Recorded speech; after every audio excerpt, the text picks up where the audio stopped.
Customizing machine settings. You can customize the machine settings in the setting mode. Press the Set Mode key to enter the setting mode. There are 3 setting modes: Common Setting Mode, Ordinary Sewing Setting Mode, Language Selection Mode.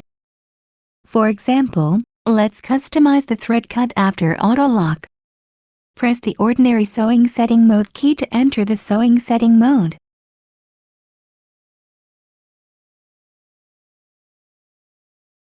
Turn on the thread cut after auto lock. To activate your custom setting, press the OK key. The machine trims the threads automatically after the locking stitches are finished.